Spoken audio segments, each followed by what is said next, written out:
Well, today is World Chocolate Day, so it's a perfect time to indulge and ask, is dark chocolate really a health food or just wishful thinking? Dr. David Razzucco, Vice President of Medical and Clinical Operations at Priority Health, is here to break down the science. Thank you for being here with us. My pleasure. Thanks for having me. So is dark chocolate really a healthy food? Yeah, so we need to kind of understand just good nutrition in general, and is chocolate, or what are the components of chocolate that might make them beneficial? And so really not so much when we think about cocoa or chocolate itself, it's really the components of the chocolate that are really conferring a potential benefit. And those, not to get too technical, are really what are called polyphenols. So these are naturally occurring substances that are found in plants that give plants both color, taste, and texture.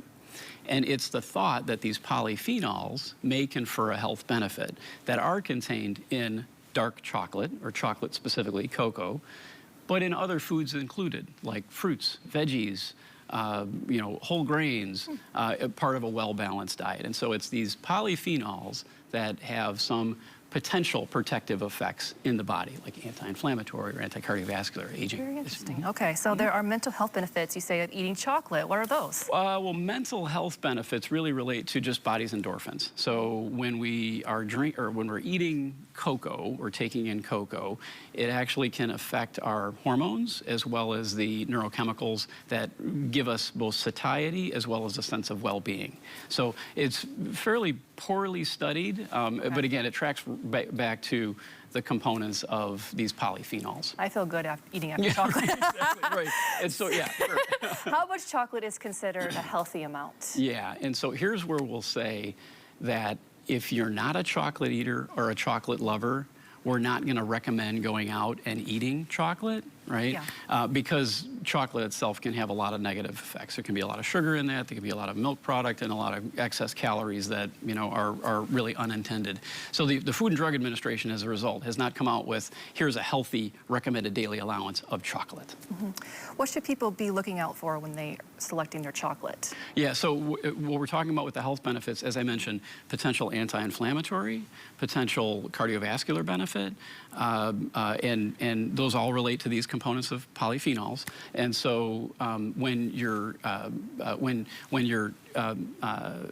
thinking about chocolate, they're all related back to the cocoa content. And so dark chocolate has a higher cocoa content than milk chocolate. Milk chocolate, again, is going to have milk product and a lot of sugar in that. And then white chocolate doesn't have any cocoa at all. So when we're thinking about what do I want to select, a bar or a chocolate that's got a very high percentage of cocoa, so 70, 80, 90% pure cocoa.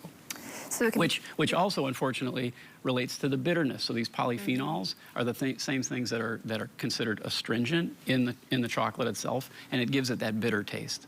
But those are also found in a number of other nutritive foods and food substances, like in coffee, like in green teas, and again, many of the other green leafy vegetables, plants, and things like that. Yeah, my packets of nuts, now I'm noticing they have chunks of chocolate, dark chocolate in it. Or correct, and some of that is really related to there's satiety benefit from that. And there's a number of other, I would say, articles about the benefits of chocolate, but we need to kind of be conscious of what's truly peer-reviewed literature, like FDA approved, versus something that might just be touting a benefit. So any tips, advice for people who have those cravings? Well, the biggest moral of the story is if you've got a question about nutrition for you, we really recommend going to talk with your doctor or a nutritionist to say, what's right for me. And again, if you do have a sweet tooth and you are a chocolate lover, dark chocolate is probably better for you than milk chocolate, and infinitely better than white chocolate. So have a healthy relationship with chocolate. Yes, or with food in general. Yes, all right. Thank you, Dr. Razzucco, for being here with us. My pleasure.